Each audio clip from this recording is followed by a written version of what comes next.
আল্লাহ তাআলা কিয়ামতের কঠিন ময়দানে যেদিন স্বামী স্ত্রীকে চিনবে না, স্ত্রী স্বামীকে দেখে পালিয়ে যাবে, বন্ধু বন্ধুরে চিনবে না, পীর সাহেব মুরিদরে চিনবে না, মুরিদ পীর সাহেবরে চিনবে না, দলের কর্মী তার নেতারে চিনবে না, নেতা তার কর্মীরে চিনবে না, বন্ধু বন্ধুরে দেখে পালাবে। এই কঠিন মুহূর্তে সূর্যটা মাথার কাছে চলে আসবে, জমিনটা তামার জমিন হবে, আজকের জমিনের মতো নয়।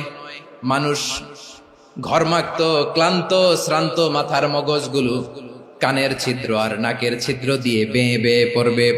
বিশ্বনবী ফরমান, কিয়ামতের ওই কঠিন ময়দানে 7 শ্রেণীর ব্যক্তিকে রব্বুল আলামিন তার আরশের নিচে ছায়া দিবেন। তার মধ্যে প্রথম শ্রেণীর ব্যক্তি হলো ইমামুন আদিল, যে ইনসাফের সাথে বিচার করে, যে জাস্টিস সমাজে সার্ভ করে, যে সুশাসন নিশ্চিত করে, ওই ইমামুন আদিল। আদিল শব্দটা বুঝছেন না? ইন্নাল্লাহা ইয়া'মুরু বিল আদল, পাইছেন? আদিল। 7 শ্রেণীর ব্যক্তিকে আল্লাহ তাআলা সুশীতল আরশের নিচে ছায়া দিবেন, যেদিন তার দেয়া ছায়া ছাড়া কোনো ছায়া থাকবে না। এর প্রথম হচ্ছে ইমামুন আদিল, ন্যায়পরায়ণ শাসক। চিল্লায় বলেন সুবহানাল্লাহ। আবার বিশ্বনবী বললেন, ইন্নাল মুকসিতিনা ইনদাল্লাহি আলা মানাবিরা মিন নূর আন ইয়ামিনির রহমান। কিয়ামতের দিন যারা ন্যায় পরায়ণ হিসেবে আল্লাহর সামনে দাঁড়াবে, কিয়ামতের দিন রব্বুল আলামিন তার আরশের ডান দিকে ওই ন্যায় পরায়ণ লোকদের জন্য আরশের ডান দিকে একটা নূরের মিম্বারে তাদেরকে বসার সুযোগ করে দিবে।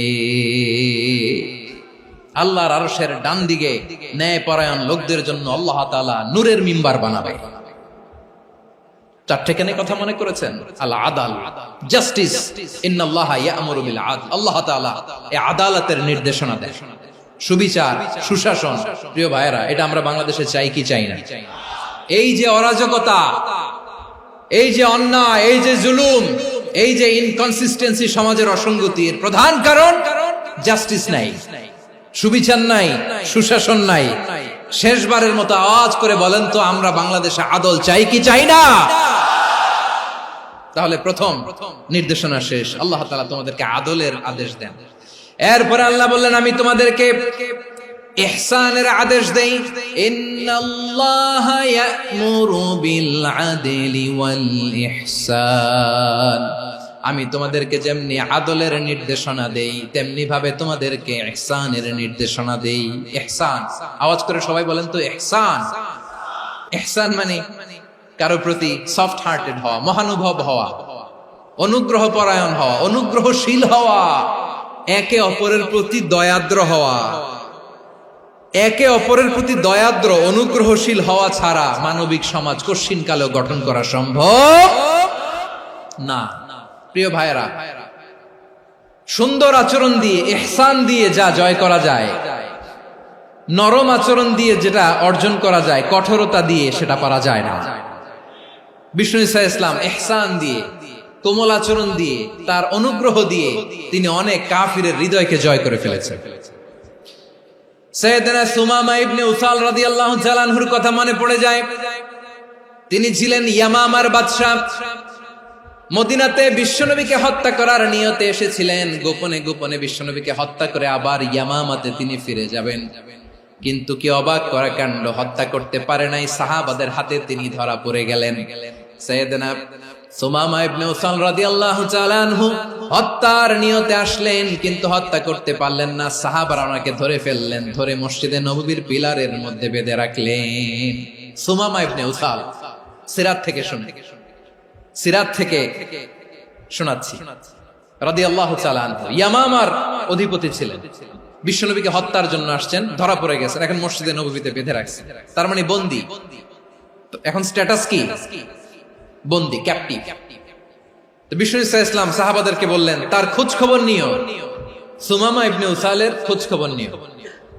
সাহাবার বলেন, ইয়া রাসূলুল্লাহ, আপনাকে হত্যা করতে এসেছে, তার তো কঠিন ক্যাপিটাল পানিশমেন্ট হওয়া দরকার, কঠিন শাস্তি হওয়া দরকার। বিশ্বনবী বললেন, না, আমি যেটা জানি তোমরা সেটা জানো না, তোমরা সুমামার সাথে ভালো আচরণ করো।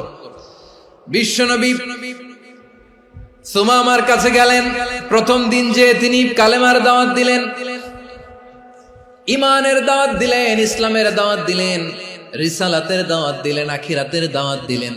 পরের দিন যে বিশ্বনবী সালাতের দাওয়াত দিলেন, যাকাতের দাওয়াত দিলেন, ইসলাম কি, কিভাবে, কেমন করে পালন করতে হয় চমৎকার আর্টিকুলেট করতে শুরু করলেন।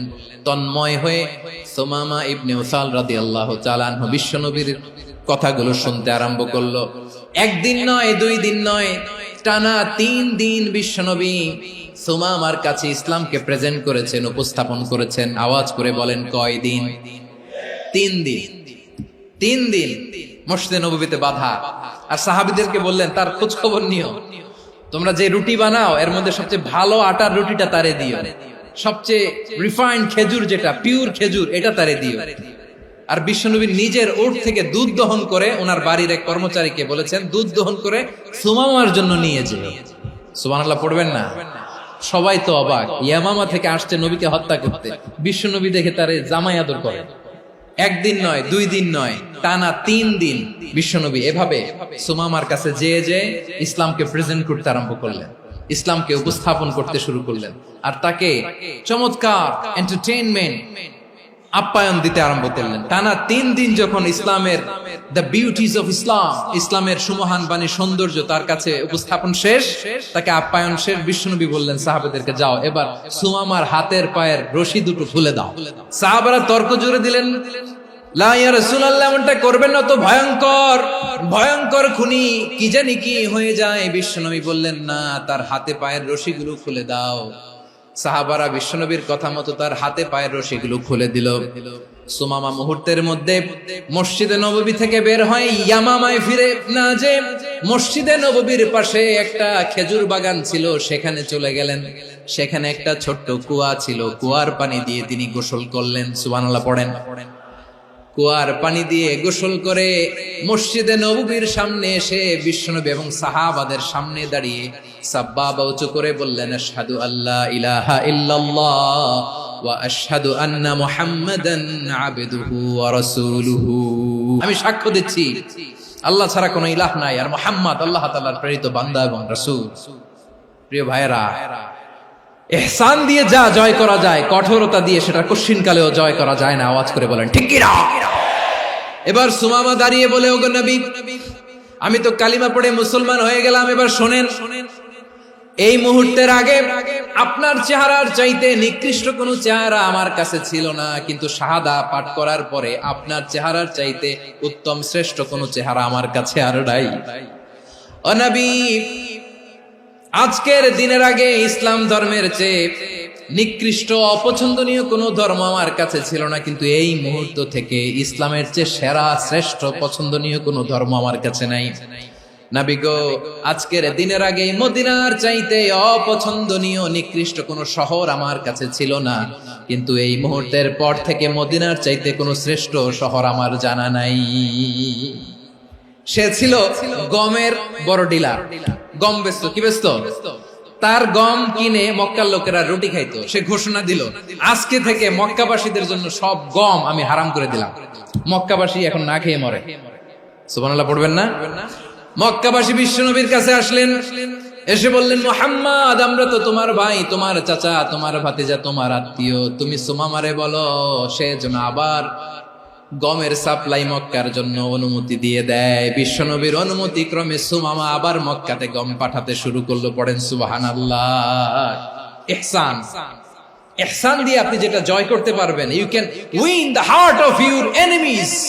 ইহসান দিয়ে আপনি আপনার শত্রুর হৃদয়কে জয় করতে পারবেন। এজন্য আল্লাহ বললেন, ওয়া আনফিকু ফি সাবিলিল্লাহি ওয়া লা তুলকু বিআইদিকুম ইলাত তাহলুকা ওয়া আহসিনু ইন্নাল্লাহা ইউহিব্বুল মুহসিনিন।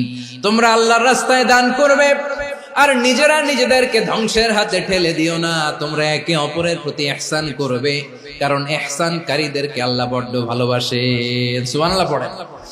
আবার সূরা রহমানে আল্লাহ বললেন, হাল জাযাউল ইহসানি ইল্লাল ইহসান ফাবিআইয়ি আলা, সবাই পড়েন ফাবিআইয়ি আলাই রাব্বিকুমা তুকাযযিবান। ইহসানের প্রতিদান হিসেবে ইহসানি হয়। বিশ্বনবী সুমামার প্রতি যেমন ইহসান করেছেন, সুমামাও ঠিক তেমন ইহসান ফিরিয়ে দিয়েছে। ঠিক কিনা বলেন? তাহলে এক নম্বরে হচ্ছে আদ, ন্যায় বিচার। দুই নম্বরে সবাই বলেন ইহসান, সদাচরণ। ইহসান দুই ধরনের প্রিয় ভাইরা, ইহসান ফিল ইবাদা, ইহসান ফিল মুআমালা। ইহসান ফিল ইবাদা হচ্ছে একাগ্র অনুভবে ইবাদতে ডুব দেওয়া, এর নাম ইবাদতের ইহসান। সুবহানাল্লাহ পড়ুন। বিশ্বনবী বলেন ইহসান মানে কি জানো নাকি? হাদিসে জিবরিলে সাইয়েদনা জিবরিল আলাইহিস সালাম বিশ্বনবীকে বললেন আখবিরনি আনিল ইহসান। নবী আমাদেরকে বলেন ইহসান মানে কি? বিশ্বনবী বললেন আনতা আবুদাল্লাহ কাআন্নাকা তারাহু ফাইন লাম তাকুন তারাহু ফাইন্নাহু ইয়ারাক। ইহসান মানে হলো এমন ভাবে তুমি আল্লাহর সামনে নিজেকে উজাড় করে ইবাদত করবে, তুমি ভাববে তুমি আল্লাহকে দেখতে পাচ্ছ। আর এটা যদি ভাবা তোমার জন্য কঠিন হয়ে যায়, অন্তত এতটুকু তুমি ভাববা যে আল্লাহ তোমাকে দেখতে পাচ্ছেন। ঠিক কিনা বলেন? ও আমার বীর চট্টলার ভাইয়েরা, কেউ যেটা দেখে না সেটা দেখে কে? এই বিশ্বাস হৃদয়ের মধ্যে আছে? নামাজে যখন দাঁড়ান এই ফিলিংসটা আনা যাবে? এসা পর্যন্ত যে আমরা হায়াত পাবো কোনো গ্যারান্টি আছে? সবাই আওয়াজ করে বলেন গ্যারান্টি আছে? গ্যারান্টি নাই। এজন্য বিষ্ণু ইসলাম বলেছে এমন ভাবে নামাজে দাঁড়াও, ইবাদত করো, মনে করো হতে পারে এটাই আমার জীবনের শেষ নামাজ। পারফর্ম দ্য সালাহ as if this is your last and final prayer. এমন ভাবে সালাতে দাঁড়াও, ভাবো হতে পারে এটাই তোমার জীবনের শেষ নামাজ। এমন ভাবে নামাজে দাঁড়াও, ভাবো এটাই শেষ নামাজ। তাহলে নামাজে একাগ্রতা বাড়ায় দিবে কে? ফলে ইবাদতের ইহসান আমাদের অর্জিত হবে।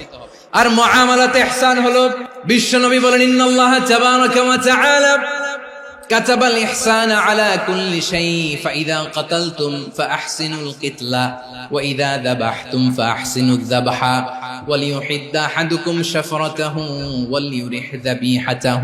ইহসান দুই ধরনের, আওয়াজ করে বলতে হবে কয় ধরনের? একটা হচ্ছে ইহসান ফিল ইবাদা, ইবাদতে ইহসান। ইবাদতে ইহসান কি? একাগ্র অনুভব দিয়ে ইবাদত করা, মন প্রাণ দিয়ে ইবাদত করা। আর মুআমালাতে ইহসান কি? সব কাজে, দৈনন্দিন কাজে, কর্মে, সামাজিক অ্যাক্টিভিটিতে কোমলতা প্রদর্শন করা, অনুগ্রহের সাথে সবকিছু করা।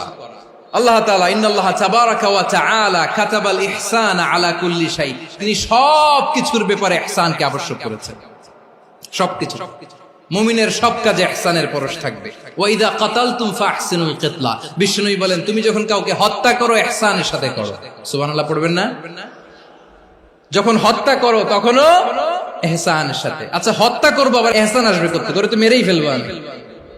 আল্লাহ, ও ভাই একজন খুন করেছে, খুনি, রাষ্ট্রীয় আইনে তার শাস্তি হয়েছে ডেথ পেনাল্টি, মৃত্যুদণ্ড। এখন মৃত্যুদণ্ড দেখে আপনি যেমনি মন চায় তেমনি মারবেন লোকটারে? ওর নাক কেটে ফেলতে পারবেন? ওর কান কাটতে পারবেন? ওর চোখ উপড়ে ফেলতে পারবেন আপনি? যেমন মন চায় তার অঙ্গহানি করা যাবে না। ইহসানের সাথে তাকে হত্যা করো। সুবহানাল্লাহ, this is Islam, this is the true essence of ইসলাম।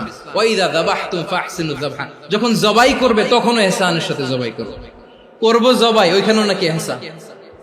আচ্ছা কুরবানির দিন আমরা পশুগুলোরে কি করি বলেন সবাই আওয়াজ করে? জবাই। জবাই মানে তো এটার মেরেই ফেলতেছি, একটু পরে তো টুকরো টুকরো করে গোশতগুলো খাবো, এটা তো খাবো, এটা তো মেরেই ফেলবে। বিষ্ণু বলে না, জবের মধ্যেও মুমিনের জবের ভেতরেও ইহসানের পরশ থাকা চাই। যখন জবাই করবে প্রাণীটাকে হাত পা টাইট করে বেঁধে নাও, ছুরিটাকে শার্পেন করে নাও, ধারালো করে নাও, যাতে অল্প সময়ে জবাইটা হয়ে যায়, প্রাণীটা যাতে কম কষ্ট পায়। সুবহানাল্লাহ পড়ে। দিস ইজ কল্ড ইহসান। আল্লাহ তাআলা যেমনি আদলের আদেশ করেছেন, ন্যায় বিচার, জাস্টিস এনশিওর করতে বলেছেন, সমাজে ইহসানের ব্যবহার, ইহসানের অনুশীলন তিনি করতে বলেছেন। এজন্য মুমিনের প্রতিটি কাজে, আমার চট্টগ্রামের ভাইয়েরা আমার দিকে তাকান, খেয়াল করে শুনুন, মুমিন জীবনের প্রতিটি কাজে ইহসানের পরশ থাকা চাই। আমরা যেন আমাদের পরিবারের প্রতি ইহসান করি, আমরা যেন আমাদের কর্মচারীদের প্রতি ইহসান করি, আমরা যেন আমাদের কলিগদের প্রতি ইহসান করি, আমরা যেন আমাদের ভাইদের প্রতি ইহসান করি। মুমিন জীবনের প্রতি কাজে ইহসানের পরশ থাকার দরকার আছে না নাই? কথা বুঝতে পেরেছেন? তাহলে আল্লাহ তাআলার তিনটা আদেশ ছিল, কয়টা গেল? প্রথমে কি ছিল? আদল। 2 নম্বরে, 3 নম্বরে রব্বুল আলামিন বললেন ওয়া ইতাইযিল কুরবা, নিকটাত্মীয়দেরকে দান করো। নিকট আত্মীয়দেরকে দাও, যারা তোমাদের ব্লাড কানেকশনের আত্মীয় তাদেরকে তোমরা দাও। এখানে জেনারেলি বললেন দাও, কি দিব সেটা তিনি এখানে বলেন নাই, সেটা তিনি সূরাতুল ইসরার মধ্যে বলেছেন। আল্লাহ বলেন ওয়া আতিযাল কুরবা হাক্কাহ, নিকট আত্মীয়দেরকে তাদের অধিকার, তাদের প্রাপ্য তোমরা বুঝিয়ে দাও। দেখেন, একটা শান্তির সমাজ, একটা সমৃদ্ধ সমাজ, একটা মানবিক সমাজ গঠনের জন্য আল্লাহ তাআলা বেশি না, মাত্র 3টা অর্ডার, 3টা ভার্ডিক্ট তিনি জারি করেছেন। 1 নাম্বার সুশাসন, ন্যায় বিচার। 2 নাম্বার ইহসান। 3 নাম্বার নিকটাত্মীয়, যারা কাছের, তোমার ভেরি ক্লোজ রিলেশনশিপে আছে, তাদেরকে দাও। দাও, দিলে বাড়িয়ে দেয় কে? অনেকে দিতে চায় না, কৃপণতা করে। দিলে বাড়ায় দেয় কে? ও মিয়া, মদিনার মধ্যে সবচাইতে গরিব সাহাবী ছিল বেলাল রাদিয়াল্লাহু তাআলা আনহু। ওনার এন্টায়ার অ্যাসেট, সম্পদের পরিমাণ কতদূর জানেন? একটা লুঙ্গি। বেলাল রাদিয়াল্লাহু তাআলা আনহু, ওনার টোটাল ওয়েলথের এস্টিমেশন হচ্ছে মাত্র একটা লুঙ্গি। একটা লুঙ্গি, টোটাল ওয়েলথ এস্টিমেশন, টোটাল সম্পদের পরিমাণ বেলাল রাদিয়াল্লাহু তাআলা আনহুর কি ছিল? ওই বেলাল রাদিয়াল্লাহু তাআলা আনহুকে বিষ্ণু ইসলাম বলেছেন আনফিক ইয়া বেলাল, ও বেলাল তুমিও দাও। ওয়ালা তাখশা মিন যিল আরশি ইখলালা, আরশের অধিপতির তো কোনো ঘাটতি নাই, তুমি দিলে ওই আল্লাহ তোমারে বাড়ায় দিবে। এজন্য আমার প্রিয় ভাইয়েরা, দিলে কমে না, দিলে বাড়ে। অনেকে ধরে রাখে, নতুন কিছু নিতে পারে না, হাত দিয়ে যেটা ধরে রেখেছেন এটা দিয়ে দেন, বড় একটা ধরার সুযোগ পাবেন। জোরে বলেন ঠিক কিনা? রব্বুল আলামিন বললেন 3 নাম্বার আদেশ হলো তোমাদের প্রতি সমাজটারে কেমন করে মানবিক সমাজ, সুন্দর সমাজ গড়বা। 3 নাম্বার আদেশ হলো ওয়া আতিযাল কুরবা হাক্কা, নিকটাত্মীয়দেরকে তাদের প্রাপ্য বুঝিয়ে দাও। এই নিকটাত্মীয়দেরকে তাদের অধিকার বুঝিয়ে দেওয়া, প্রাপ্য বুঝিয়ে দেওয়াতে আমাদের গাফলতি আছে না নাই? অনেকে দেখবেন অনেক আল্লাহওয়ালা, তাহাজ্জুদ গুজার, সেজদা দিতে দিতে কপালে কালো দাগ ফেলে দিছে, সে তার বোনের হকটা আদায় করে নাই, আছে না নাই? অনেক বড় হাজী সাহেব, বিশাল লম্বা দাড়ি, ছেলেরে সব দিয়ে দিছে, মেয়েরে কিছু দেয় নাই, মেয়ের হক আদায় করে নাই, আছে না নাই? এই হাজী সাহেবেরা, এই আল্লাহওয়ালারা কিয়ামতের ময়দানে আটকে যাবে। আপনি অন্যের অধিকার নষ্ট করেছেন, তাদের রাইটস কে ভায়োলেট করেছেন। এজন্য আল্লাহ তাআলা বলেন, কারো অধিকার যদি কেউ নষ্ট করে, ওই সমাজটা মানবিক সমাজ কঠিনকালেও হতে পারে না। এজন্য 3 নম্বর আল্লাহ বললেন ওয়া ইতাইযিল কুরবা, নিকটাত্মীয়দেরকে দাও। কি দিবা? তাদের অধিকার দিয়ে দাও। বোনের অধিকার বুঝিয়ে দাও, মেয়ের অধিকার বুঝিয়ে দাও, ফুফুর অধিকার বুঝিয়ে দাও। দেখবেন অনেক মায়েরা ছেলের পাতে মুরগির রান দেয়, মেয়ের পাতে দেয় মুরগির ঠ্যাং। তো মেয়ের কি মুরগির রান খেতে মনে চায় না? মনে চায় না? এমনটা করা যাবে না। নিকটাত্মীয়দেরকে অধিকার দিয়ে দাও, নিকটাত্মীয়ের সাথে সুসম্পর্ক রাখো। আদেশটা কার? এজন্য প্রিয় ভাইয়েরা, জীবনে যদি বারাকা অর্জন করতে চান, নিকটাত্মীয়দের সাথে সুসম্পর্ক রাখতে হবে, তাদের জন্য উপহার পাঠাতে হবে। বিশ্বনবী বলেন লা ইয়াদখুলুল জান্নাতা কাতে, যে ব্যক্তি আত্মীয়তার সম্পর্ককে ছিন্ন করে দেয়, সে কঠিন কালেও আল্লাহর জান্নাতে ঢুকবে না। আপনি কি এটারে সহজ হাদিস মনে করছেন? এটা সহজ কথা? আপনি ভাবছেন আপনার নামাজ আপনারে বাঁচাতে পারবে, আপনার রোজা বাঁচাতে পারবে, আপনার তাহাজ্জুদ আপনারে বাঁচাতে পারবে? অধিকার নষ্ট করলে কিছুই আপনারে বাঁচাতে পারবে না। এজন্য নিকট আত্মীয়দেরকে দিতে হবে বেশি বেশি। বিশ্বনবী বলেন ইন্না সাদাকাতা আলাল মিসকিনি সাদাকা ওয়া আলা যির রাহিমি ইসনাতান সাদাকাতুন ওয়া সিলা। মিসকিন রে দান করলে শুধু দানের সওয়াব হয়, নিকট আত্মীয়কে দান করলে 2টার সওয়াব হয়, সাদাকার সওয়াব হয়, আবার আত্মীয়তার বন্ধন অটুট রাখার সওয়াব হয়ে যায়। আবার বিশ্বনবী বললেন মান সাররাহু আইয়ুবসাতা লাহু ফি রিজকিহি ওয়া ইনসালাহু ফি আসারিহি ফালইয়াসিল রাহিমা। যে ব্যক্তি তার রিজিকের প্রশস্ততা চায় আর হায়াতে বরকত চায়, সে যেন তার আত্মীয়ের সাথে সুসম্পর্ক রাখে। আমার প্রিয় চট্টলার ভাইয়েরা, আমাদের রিজিক বাড়ুক, এটা আমরা চাই কি চাই না? সবাই চান? হ্যাঁ, আমাদের রিজিকে প্রশস্ততা আসুক, চাই কি চাই না? আমাদের হায়াতে বরকত আসুক, আমরা চাই কি চাই না? এই দুইটা যদি চান তাহলে নিকটাত্মীয়দের সাথে সুসম্পর্ক রাখবেন। পারবেন? তাহলে সমাজটারে মানবিক সমাজ বানায় দিবে কে? তিনটা আদেশ চলে গেল। 1 নম্বরে কি ছিল? 2 নম্বরে, 3 নম্বরে নিকটাত্মীয়দেরকে দান। আল্লাহ তাআলা তিনটা জিনিসের যেমনি আদেশ করেছেন, অনুরূপ ভাবে তিনটা বিষয় তিনি বারণ করেছেন, নিষেধ করেছেন, ওগুলোর কাছেও যাওয়া যাবে। রাব্বুল আলামিন বলেন, ওয়ায়ানহা আনিল ফাহশাই ওয়াল মুনকারি ওয়াল বাগি। আমি যেমনি তিনটি বিষয়ে আদেশ করলাম, অনুরূপ ভাবে তিনটি বিষয়ে বারণ করলাম, নিষেধ করলাম। আমার 1 নাম্বার নিষেধাজ্ঞা হলো অশ্লীলতার প্রতি। ফাহশা, ওয়ায়ানহা আনিল ফাহশা, আল্লাহ তাআলা অশ্লীলতাকে নিষেধ করেছেন। কোন জিনিসকে? সবাই বলুন, কোন জিনিসকে? যত ধরনের, যত টাইপের, যত ক্যাটাগরির অশ্লীলতা হতে পারে, সব অশ্লীলতাকে হারাম করেছেন কে? ফাহশা মানে কি? কথায়, কাজে, আচরণে, কমেন্ট, ফেসবুকের কমেন্টসে যত ধরনের নোংরামো আছে, যত ধরনের অশ্লীলতা আছে, এটাকে আরবিতে বলে ফাহশা। রাব্বুল আলামিন বলেন, কুল ইন্নামা حرم ربي الفواحش ما ظهر منها وما بطن। ও নবী, আপনি বলে দেন, আমার রব প্রকাশ্য, অপ্রকাশ্য, স্পষ্ট কিংবা অস্পষ্ট, দৃশ্যমান কিংবা অদৃশ্যমান সব অশ্লীলতাকে হারাম করেছেন। সব ধরনের অশ্লীলতা হারাম। আল্লাহ তাআলা আমাদেরকে অশ্লীলতা থেকে বাঁচান। এবার বলেন, আমাদের সমাজে অশ্লীলতা আছে না নাই? অশ্লীলতা নানা ভাবে, নানা নামে, নানা মোড়কে আমাদের সমাজে আছে না নাই?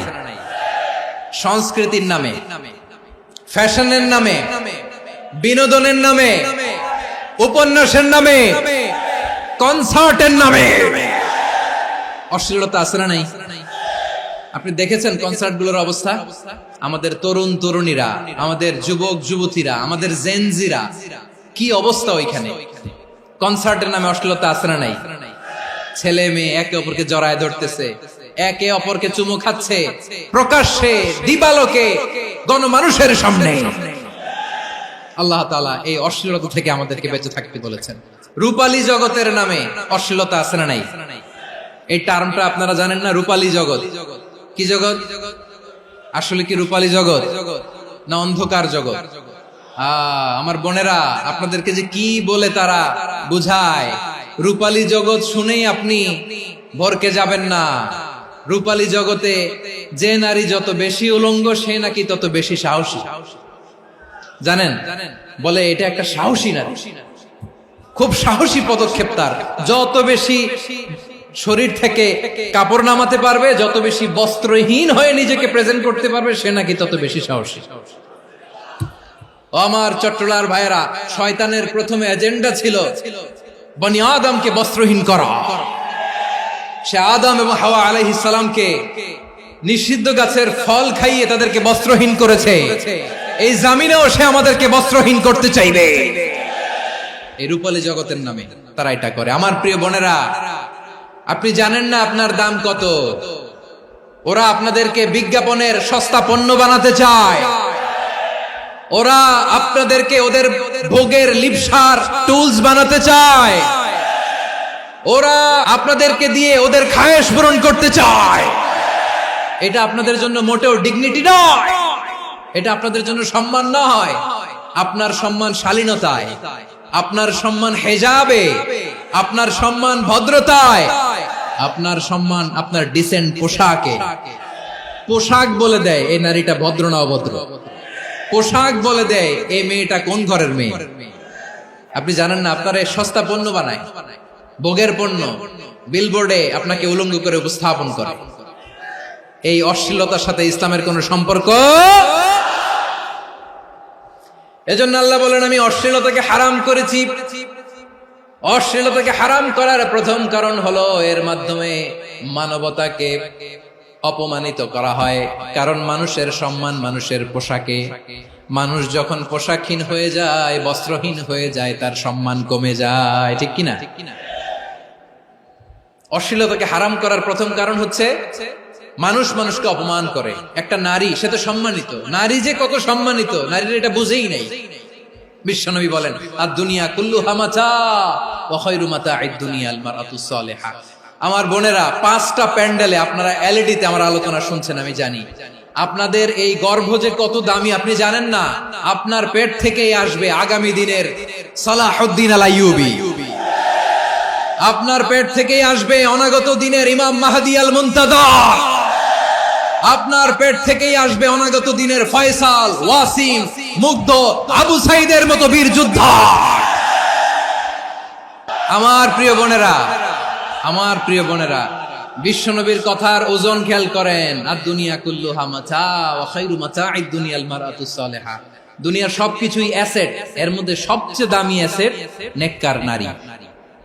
আপনার গর্ভ যে কত দামি আপনি জানেন না। নিজের সময়টাকে কাজে লাগান, কোরআন পড়েন, সুন্নাহ পড়েন। আপনার অনেক দায়িত্ব ঘরে। You are the MD of your family. একটা family it's a very big institution. পরিবার একটা অনেক বড় প্রতিষ্ঠান। And you are the MD of your institution. আপনি এই পরিবারের MD, managing director of your family. এখানে আপনার কত দায়িত্ব। আপনি ছেলে মেয়েদেরকে তারবিয়া করবেন, আপনি আপনার স্বামীর জন্য ঘরটার জান্নাতের নীর বানাবেন, আপনার জন্য জান্নাতের ডুপ্লেক্স বাড়ি ওইখানে তৈরি করে রাখবে কে? আপনি যে কত দামি আপনি জানেন না। নারীদেরকে আল্লাহ বানিয়েছেন উচ্চতর করে, নিম্নতর নয়। নারীদেরকে ছোট্ট জিনিস দিলে এটারে বড় করে দেয়।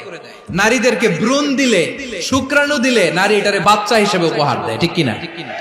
বিয়ের মাধ্যমে স্বামী যখন তার শুক্রাণু তার স্ত্রীকে উপহার দেয়, স্ত্রী রিটার্নে কি উপহার দেয়? ফুল ফর্ম বেবি, মানব সন্তান। দেখছেন, আপনি দিলেন একটুকুনি, দিছে বিশাল। আপনি যদি নারীকে বাজার এনে দেন, নারী এটাকে সুস্বাদু খাবারে রূপান্তর করে দেয়। আপনি তাকে একটা মুচকি হাসি দিয়ে দেন, সে তার কলিজা দিয়ে দেয়। কিন্তু যদি আপনি তার মনে কষ্ট দেন, সে আপনার জীবনকে জাহান্নাম বানায়া দেন। নারীর মন বুঝতে পারলে নেয়ামত, বুঝতে না পারলে কিয়ামত। আমার প্রিয় বোনেরা, আপনি যে কত দামি আপনি জানেন না। অনেক দামি আপনি। আপনাদেরকে যেন ভোগের সস্তা পণ্য বানাতে না পারে, আপনাদেরকে সচেতন থাকতে হবে। তাহলে কেন আল্লাহ তাআলা এই ফাহশা, অশ্লীলতাকে হারাম করলেন? 1 নাম্বার, এতে হিউম্যান ডিগনিটি কমে। 2 নাম্বার, এতে মানুষের অধিকার নষ্ট হয়। আপনি বিয়ে করেছেন, এরে পরকিয়া করেন, ওর সাথে এরকম আছে না নাই? স্ত্রীর অধিকার নষ্ট করেছেন। আপনি বিবাহ সম্পর্কে আবদ্ধ হয়েছেন তার সাথে, আপনি পরকিয়া করেন ওই ছেলের সাথে, আপনি আপনার হাজবেন্ডের সাথে বিট্রে করেছেন। এজন্য আল্লাহ অশ্লীলতাকে হারাম করেছেন। অশ্লীলতাকে হারাম করার আরেকটা কারণ হচ্ছে আল্লাহ তাআলা এই হিউম্যান জেনারেশনকে, এটাকে প্রিজার্ভ করতে চায়। হিফজুন নাসল, এটা মাকাসিদুশ শরিয়ার অনেক গুরুত্বপূর্ণ একটা মাকাসিদ, অনেক গুরুত্বপূর্ণ। আপনার নাসল, আপনার জেনারেশনকে সংরক্ষণ করা। এই যে আসতেছে ফেব্রুয়ারি, কত ফেব্রুয়ারি জানো? এটা কি বিশ্ব ভালোবাসা দিবস? হ্যাঁ, কি দিবস? এই বিশ্ব ভালোবাসা দিবসের সাথে মুসলমানদের কোনো সম্পর্ক নাই। আমার প্রিয় ভাইরা, এই যে আপনি অবৈধ সম্পর্কে জড়ালেন, কেন আল্লাহ অশ্লীলতাকে হারাম করেছে দেখেন। বলতেছিলাম যে এটা আপনার নাসল, আপনার জেনারেশন, আপনার লিনিয়েজ, আপনার বংশকে প্রিজার্ভ করা। কে কার বাবা, কে কার মা, বাবা মা জানা, প্রজন্মকে প্রিজার্ভ করা, এটা ইসলাম ওয়াজিব করে দিয়েছে। এই যে অবৈধ সম্পর্কের কারণে, বিশ্ব বেহায়া দিবসের কারণে, এগুলোর আউটকাম, আউটপুট হিসেবে মাঝে মাঝে এই ঢাকা মেডিকেলের ডাস্টবিনে নবজাতকের বাচ্চার কান্নার আওয়াজ শুনতে পাওয়া যায়। চট্টগ্রাম মেডিকেলের ডাস্টবিনে নবজাতকের কান্না শুনতে পাওয়া যায়। বীর চট্টলার মুসলমানেরা বুঝতে পারলে আওয়াজ করে বলেন, এই যে চট্টগ্রাম মেডিকেলে যে নবজাতকটা পাওয়া গেল, ওর বাবাকে আমাকে বলেন, ওর মাকে, ও কোন ফ্যামিলির সন্তান কেউ জানে? আপনি হিউম্যান ডিগনিটিকে অপমান করেছেন না? আপনি তার ভবিষ্যৎকে অন্ধকার করেছেন না? আপনি তার লিনিয়েজকে প্রশ্নবিদ্ধ করে দিয়েছেন না? এই জন্য আল্লাহ তাআলা অশ্লীলতাকে আমাদের জন্য হারাম করে দিয়েছেন। পড়েন সুবহানাল্লাহ। এই জন্য রাব্বুল আলামিন বলেন, কুল ইন্নামা হারামা রাব্বিয়াল ফাওয়াহিশা মা যাহারা মিনহা ওয়া মা বাতান। প্রকাশ্য অপ্রকাশ্য সব অশ্লীলতাকে হারাম ঘোষণা করে দিয়েছে কে? আবার দুনিয়ার বুকে যারা অশ্লীলতার প্রসার করে তাদের জন্য শাস্তি মজুদ রেখেছে কে? রব্বুল আলামিন বলেন, ইন্নাল্লাযীনা ইউহিব্বুনা আন তাশিআল ফাহিশাতু ফিল্লাযীনা আমানু লাহুম আযাবুন আলীমুন ফিদ দুনিয়া ওয়াল আখিরাতি ওয়াল্লাহু ইয়ালামু ওয়া আনতুম লা তা'লামুন। নিশ্চয়ই যারা বিশ্বাসীদের মাঝে অশ্লীলতার প্রচার প্রসার করতে চায় তাদের জন্য আমি মর্মন্তুদ শাস্তি প্রস্তুত করে রেখেছি, দুনিয়াতেও রেখেছি, আখিরাতেও রেখেছি। ঘোষণাটা কার? যারাই নাটকের নামে, সিনেমার নামে, রূপালী জগতের নামে, মুভির নামে, ওটিটি প্ল্যাটফর্মের নামে আমার সমাজে অশ্লীলতা ছড়াতে চায় তাদের জন্য কঠিন মর্মন্তুদ শাস্তি মজুদ রেখে দিয়েছে কে? ও আমার বোনেরা, এখনো আপনি জাগবেন না? এখনো আপনার চিন্তার দুয়ারে এখনো নাড়া পড়ে নাই? ওরা আপনাকে উলঙ্গ বানাতে চায়, ওরা আপনাকে আইটেম গার্ল বানাতে চায়। এজন্য ইসলাম অশ্লীলতাকে হারাম করেছে। হারাম। ইসলাম বলেছে যোজন যোজন দূরে থাকো, ওরা বলে না কাছে আসো, কাছে আসার গল্প, ক্লোজ আপ ওয়ান, কাছে আসার গল্প আছে না নাই? তাহলে অশ্লীলতার সাথে আমাদের কোনো সম্পর্ক? সবাই বলতে পারেননি, আওয়াজ করে বলুন, অশ্লীলতার সাথে আমাদের কোনো সম্পর্ক? আমরা এই সমস্ত ক্লোজ আপ ওয়ান, কাছে আসার গল্পের প্রোগ্রামে যাব? আমরা কোন ধরনের অশ্লীল কন্টেন্ট সোশ্যাল মিডিয়ায়, টিভিতে দেখব? কি যুগ যে আমরা কাটাচ্ছি আপনি কল্পনা করতে পারবেন না। পর্ন ইন্ডাস্ট্রি, নারী পুরুষের বস্ত্রহীন যুগল দৃশ্য, এটাকে দিয়ে ওরা কোটি ডলারের ইন্ডাস্ট্রি বানিয়েছে। পুরো মানব ইতিহাসে এরকম জঘন্য সময় মানব ইতিহাস পার করে নাই। পর্ন এটা ইন্ডাস্ট্রি হয়ে গেছে। আমাদের এই যুবকগুলো, জেনজিগুলো, ওদের চরিত্র বাঁচাবে কি করে? কেমন করে হেফাজত করবে ওদের এই মূল্যবান চরিত্র?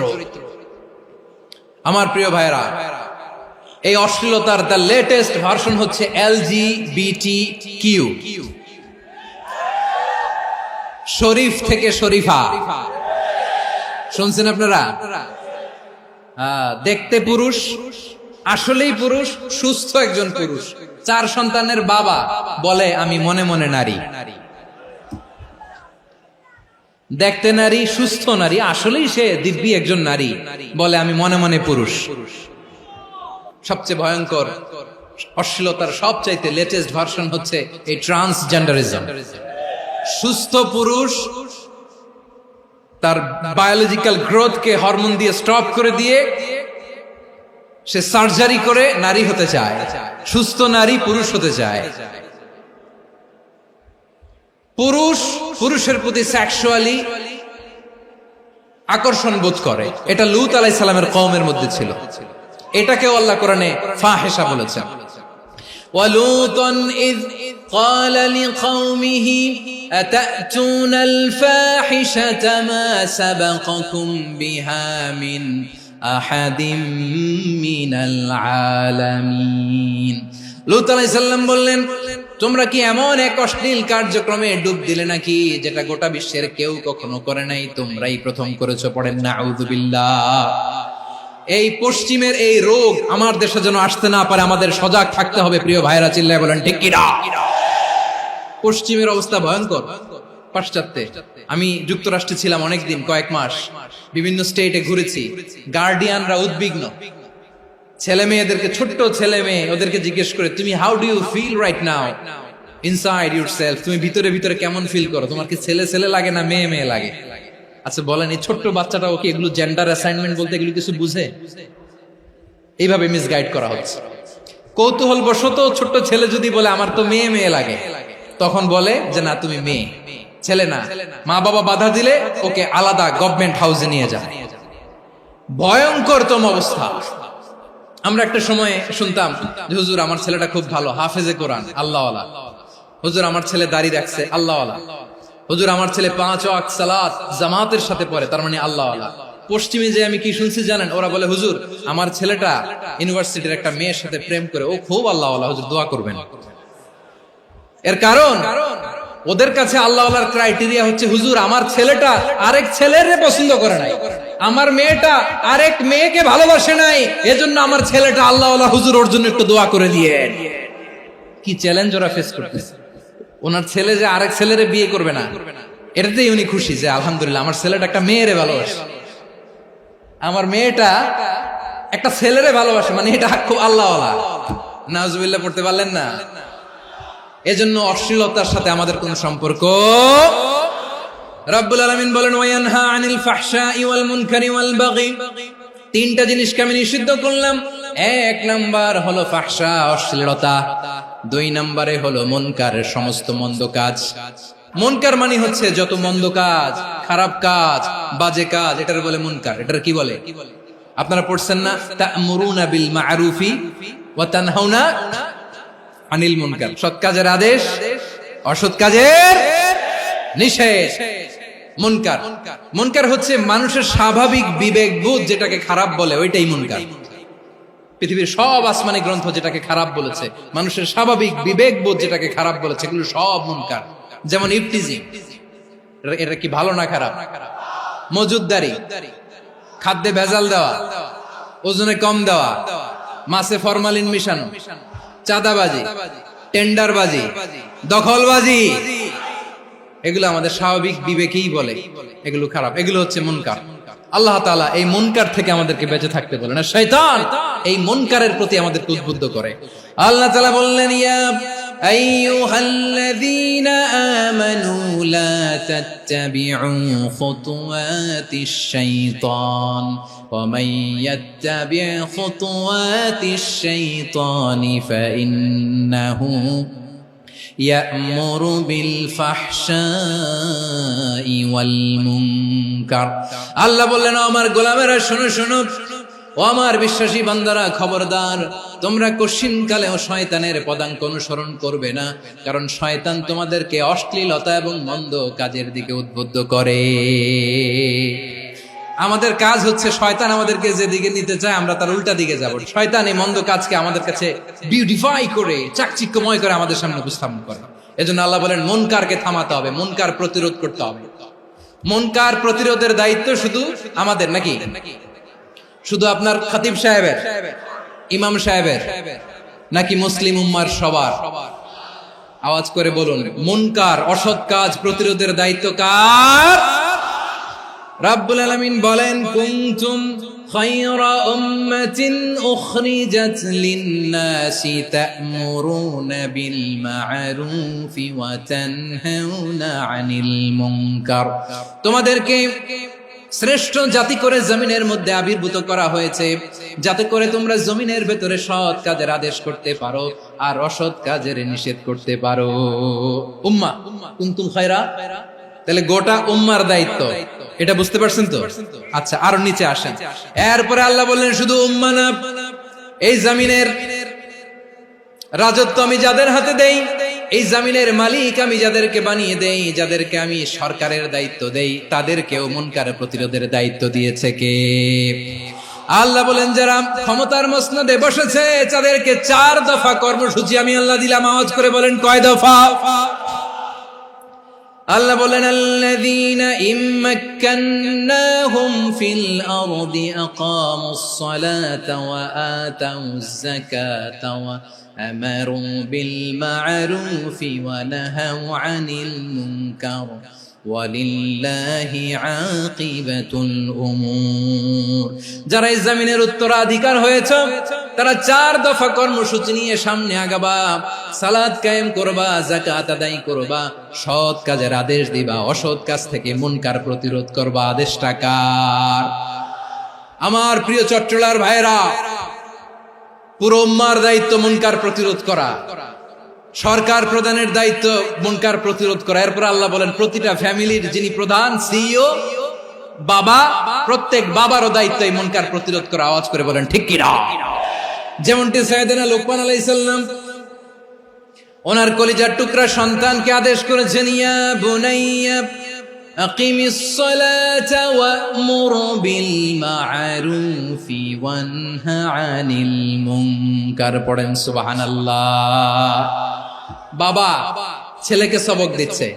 লোকমান আলাইহিস সালাম ছেলেকে বলতেছে, ওরে আমার কলিজার টুকরা সন্তান, ওরে আমার বাছা, নামাজ কায়েম করবা, সৎ কাজের আদেশ দিবা, আর মুনকার প্রতিরোধ করবা, অসৎ কাজ, সমাজ থেকে খারাপ কাজকে ঝেঁটে বিদায় করে দিবা। তাহলে দেখেন, আমি স্টেপ বাই স্টেপ নামলাম। পুরা উম্মার দায়িত্ব, জমিনের উত্তরাধিকারী আল্লাহ যাদেরকে বানিয়েছেন সরকার, তাদের দায়িত্ব, প্রতিটি ফ্যামিলির প্রধানের দায়িত্ব, এরপরে বিশ্বনবী বলেন সচেতন প্রতিটি মুসলিমের দায়িত্ব সমাজ থেকে মুনকারকে উৎখাত করা। বিশ্বনবী বলেছেন, মান রাআ মিনকুম মুনকারান ফালিয়ুগাইয়িরহু বিয়াদিহি ফাইন লাম ইয়াস্তাতি ফাবিলিসানিহি ওয়া ইন লাম ইয়াস্তাতি ফাবিকলবিহি ওয়া যালিকা আযআফুল ঈমান। সমাজে যে মুনকার দেখবে, খারাপ কাজ দেখবে, সেজন্য হাত দিয়ে সেটাকে থামায়। আমার প্রিয় ভাইরা, না থামালে আমরাই ডুববো শেষমেশ। আমাদের বাঁচার জন্য হইলেও থামাইতে হবে। রব্বুল আলামিন বলেন, ওয়াত্তাকু ফিতনাতাল লা তুসিবান্নাল্লাযীনা যালামু মিনকুম খাসসা। ও আমার গোলামেরা, ওই আযাবকে ভয় করো যে আযাব যখন আমি জমিনের বুকে পাঠাই, শুধু জালেমদেরকেই মারি না, আলেমদেরকেও মারি। আযাব যখন আসে তখন শুধু জালিমই মরে না, আলেমও মরে। জানেন, মুসা আলাইহিস সালামের পায়ে একবার লাল পিঁপড়া, তো উনি রেগে মেগে পাশি দেখে লাল পিঁপড়ার বাসা, পা দিয়ে ডলে মুছে সবগুলো পিঁপড়া মেরে ফেলছে। এই ঘটনাটা আল্লাহ ঘটিয়েছেন। এজন্য মুসা আলাইহিস সালাম ছিলেন কালিমুল্লাহ, সরাসরি আল্লাহর সাথে কথা বলতেন। তিনি আল্লাহকে জিজ্ঞেস করেছিলেন, আল্লাহ তুমি যখন কোন জনপদে আযাব পাঠাও, শাস্তি দাও, ওখানকার শুধু জালেমরাই তো মরে না, ভালো মানুষগুলাও মরে, তো আযাব দিবা মুশরিকদের উপর দিবা, অবাধ্যদের উপর দিবা, ভালো মানুষগুলোরে মারো কেন? আল্লাহ বললেন, মুসা তোমার যে কামড় দিছিল পায়ের মধ্যে পিঁপড়া, কয়টা পিঁপড়া? একটা পিঁপড়া, তো সবগুলারে মারলা কেন? রেগে মেগে পুরো পিঁপড়ার বাসা ভেঙে মেসাকার করলা কেন? আমি যখন অ্যাকশনে যাই, আমি যখন শাস্তি দেই, তখন এত বাস বিচার করা হয় না, বাস বিচার করা যায় না। যখন অ্যাকশনে যাওয়া হয়, ওইটা ডাইরেক্ট অ্যাকশন হয়ে যায়। চিল্লায় বলো ঠিক কিনা? এজন্য আমাদের বাঁচার জন্য হলেও এই পাপ থামাতে হবে, এই শয়তানের অট্টহাসি থামাতে হবে, অন্যায় অপরাধ সমাজ থেকে আমাদের থামাতে হবে।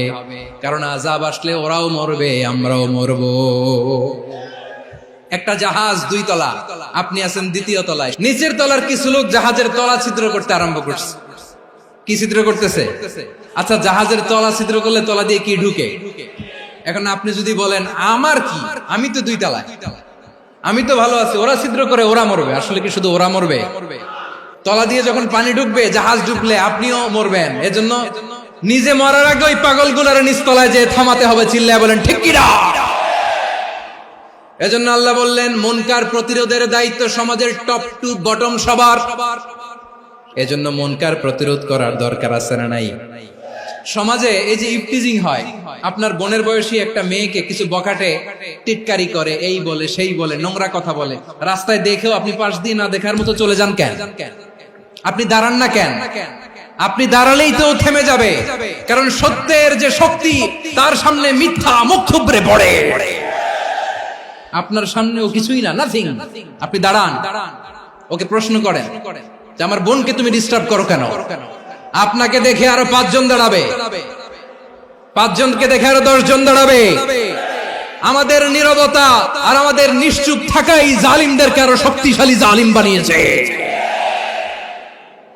এজন্য মুনকার প্রতিরোধের দায়িত্ব আমাদের সবার। টেন্ডারবাজি, চাঁদাবাজি, দুর্নীতি, অপরাধ, দখলদারিত্ব, মজুদদারি, এগুলো সবকিছু একসাথে প্রতিরোধ করতে হবে। ঠিক কিনা বলেন? একটা মানবিক সমাজ যদি চাই, প্রতিরোধ করতে হবে। প্রিয় ভাইয়েরা, আল্লাহর শপথ নিয়ে বলি, এই নাসিহাত গুলো সবার জন্য, সব দলের জন্য, সব মতের মানুষের জন্য। আমরা কোন দলের প্রতি মানুষকে ডাকি না, আমরা ডাকি ইসলামের দিকে। সব দলের, সব মতের, সব মানুষদেরকে আমরা আহ্বান জানাই, আসুন আমরা একটা সুন্দর সমাজ বিনির্মাণ করি। এই যে নতুন বাংলাদেশের এক সুযোগ এসেছে, আর জীবনে হয়তো আসবে না, সামনের 100 বছর এই সময় আসবে না। আসুন দেশটাকে আমরা সাজাই, আসুন আমরা দুর্নীতি বন্ধ করি, আসুন আমরা চাঁদাবাজি বন্ধ করি, আসুন আমরা দখলদারিত্ব বন্ধ করি, আসুন আমরা এক দল আরেক দলকে নিশ্চিহ্ন করার যে রাজনীতি, এটা বন্ধ করি। সব দলের প্রতি আমার আহ্বান, আমরা চাঁদাবাজ মুক্ত বাংলাদেশ চাই, জুলুম মুক্ত বাংলাদেশ চাই, ফ্যাসিজম মুক্ত বাংলাদেশ চাই, গুণ খুন খারাপি মুক্ত বাংলাদেশ চাই, আমরা নতুন ভোরের বাংলাদেশ চাই। ওই বাংলাদেশ পাওয়ার জন্য মুনকার প্রতিরোধে, অন্যায় প্রতিরোধে যদি বাঘের বাচ্চার মতো, আবু সাইদের মতো দুই হাত উঁচু করে বুককে টান টান করে প্রসারিত করে দাঁড়াতে হয়, রাজি আছো মুসলমান?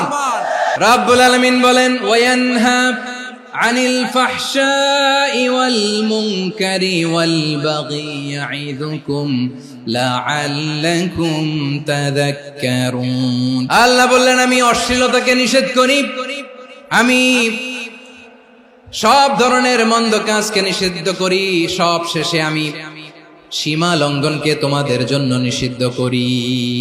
নিষিদ্ধ করেছেন কয়টা জিনিস?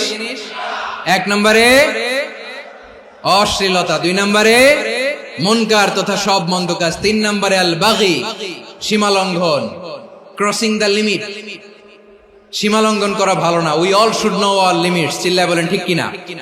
একই আয়াতে আল্লাহ বললেন, কুল ইন্নামা হারামা রাব্বিয়াল ফাওয়াহিশা মা যাহারা মিনহা ওয়া মা বাতানা ওয়াল ইসমা ওয়াল বাগিয়া বিগাইরিল হক। অন্যায় ভাবে যে অবাধ্য হয়, যে সীমা লঙ্ঘন করে, তাদেরকেও আমি এটা হারাম করে দিলাম। সীমা লঙ্ঘন করা হারাম। আল্লাহ বারবার বারবার আমাদেরকে ওয়ার্নিং দেয়। যখন আমরা থামি না তখন আল্লাহ ধরে, আর যখন ধরে তখন ছাড়ে না। ধরে ধরে ধরে না, ধরলে আল্লাহ। ফেরাউনকে কিন্তু হুট করে ধরে নাই, আপনারা জানেন 9 বার ওয়ার্নিং দিয়েছে। ফেরাউনকে আল্লাহ তাআলা ওয়ার্নিং দিয়েছিল কয়বার? রাব্বুল আলামিন বলেন, ওয়ালাকাদ আতাইনা মূসা 9 আয়াতিন বাইয়িনাত। 9টা মুআজিজা দেখিয়েছি, 1 2 3 বারবার এইভাবে রিমাইন্ডার, ওইভাবে রিমাইন্ডার, এইভাবে নসিহত, ওইভাবে দাওয়া। ফাকুলা লাহু কাওলান লাইয়িনা, নরম করে বলো, সফট করে বলো, যত ওয়ে হতে পারে দাওয়া মেথডোলজি। মুসা আলাইহিস সালামের সব অ্যাপ্লাই শেষ, 10ম বারে যে আল্লাহ ধরছে। 10ম বারে যে ধরেছে। এজন্য আল্লাহ বলেন, আমি সীমা লঙ্ঘনকে পছন্দ করি না। কোরআনের অন্য আয়াতে বাগীকে বলা হয়েছে আল ইতিদা। সীমা লঙ্ঘন যারা করে তাদেরকে আল্লাহ বলেছেন মুতাদিন। ওয়াকাতিলু ফি সাবিলিল্লাহিল্লাযীনা ইউকাতিলুনাকুম ওয়া লা তা'তাদু ইন্নাল্লাহা লা ইউহিব্বুল মুতাদিন। আমি সীমা লঙ্ঘনকারীদেরকে কোশ্চিনকালেও পছন্দ করি না। আমরা যেন সীমা লঙ্ঘন না করি, রাজি আছেন তো? যে কোনো ক্ষেত্রে ইবাদতে যেন সীমা লঙ্ঘন না করি। অনেকে আমরা ইবাদতে সীমা লঙ্ঘন করে ফেলি। বিশ্বনবী সাল্লাল্লাহু আলাইহি ওয়াসাল্লাম যেটা শিখিয়েছেন, এর বাইরে যে অতিরিক্ত বুজুর্গ হতে চায়, এরকম আছে না নাই? কোন ক্ষেত্রেই সীমা লঙ্ঘন করা যাবে, এমনকি যুদ্ধ ক্ষেত্রেও না। বিশ্বনবী সাল্লাল্লাহু আলাইহি ওয়াসাল্লাম বলেন, খবরদার যুদ্ধ ক্ষেত্রেও সীমা লঙ্ঘন করো না। কি সুন্দর ইসলাম আমরা পেয়েছি। বিশ্বনবী বলেন, খবরদার যুদ্ধের ময়দানে কোনো নারীর গায়ে হাত তোলো না, কোনো শিশুর গায়ে হাত তোলো না, কোনো গবাদি পশু হত্যা করো না, কোন শস্য ক্ষেত্র ধ্বংস করো না, ইবাদতরত অন্য ধর্মের কোন সন্ন্যাসীর গায়ে হাত তুলো না। বলেন সুবহানাল্লাহ। তাহলে আমরা সীমা লঙ্ঘন করতে পারবো। প্রিয় ভাইরা, একটা সুখী, সমৃদ্ধ, শান্তির সমাজ, মানবিক সমাজ যদি আমরা গঠন করতে চাই, আমাদের আল্লাহর দেয়া কয়টা আদেশ মানতে হবে বলেন দেখি? আর বেঁচে থাকতে হবে কয়টা জিনিস থেকে? আল্লাহর আদেশ কি? 1 নাম্বার আদাল, ন্যায়পরায়ণতা। আমরা সুবিচার, সুশাসন, ন্যায় বিচার চাই কি চাই না? 2 নম্বরে কি ছিল? মাশাআল্লাহ, আমরা যেন সবার প্রতি দয়া পরবশ হই, ইহসান করি। 3 নম্বরে কি ছিল? নিকটাত্মীয়দের দান করা, তাদের অধিকার প্রাপ্য বুঝিয়ে দেওয়া। পাশাপাশি 3টা জিনিস থেকে আল্লাহ বারণ করেছেন, নিষেধ করেছেন। তার প্রথমটা ফাহশা, অশ্লীলতা। অশ্লীলতার সাথে আমাদের কোনো সম্পর্ক। 2 নম্বর নিষেধাজ্ঞা কি ছিল? আল মুনকার, সমাজের যত মন্দ কাজ, এগুলোকে আমরা প্রতিরোধ করব। রাজি আছেন তো সবাই? 3 নম্বরে আল বাগী, সীমালঙ্ঘন। কোন মুসলিম সীমালঙ্ঘন করে না। রাব্বুল আলামিন শেষে বললেন, ইয়াইদুকুম লাআল্লাকুম তাযাক্কারুন। আল্লাহ তোমাদেরকে উপদেশ দেন যাতে তোমরা শিক্ষা গ্রহণ করো। আমরা উপদেশ দেব, আমরা জোর করে কাউরে কিছু মানাতে চাই না। লা ইকরাহা ফিদ্দিন ওয়াযাক্কির ফাইন্না যিকরা তানফাউল মুমিনিন। উপদেশ দিলে এটা মুমিনদের কাজে দেয়। লাস্তা আলাইহিম বিমুসাইতির ইন্নামা আনতা মুযাক্কির। নবী হে, আপনি রিমাইন্ডার দাতা, আপনি উপদেশ দিবেন। আমরাও বিশ্বনবীর এই হাদিসগুলো থেকে, কোরআনের আয়াত থেকে রিমাইন্ডার, এই কথামালা বাণী বাহক হিসেবে এই বাণীগুলো আপনাদের সাথে কাছে পৌঁছে দিলাম। আমরা আল্লাহ তাআলার কাছে প্রার্থনা করি, আল্লাহ আমরা যেন আদল দিয়ে আমাদের সমাজকে গঠন করতে পারি। আল্লাহ আমরা যেন ইহসান করতে পারি, আমরা যেন নিকটাত্মীয়দের দান করতে পারি। আল্লাহ যত ধরনের অশ্লীলতা, অনাচার, মন্দ কাজ, সীমালঙ্ঘন, অবাধ্যতা থেকে যেন আমরা বেঁচে থাকতে পারি। আল্লাহ তাআলা আমাদের সবাইকে কথাগুলো বোঝার ও আমল করার তৌফিক দান করুক।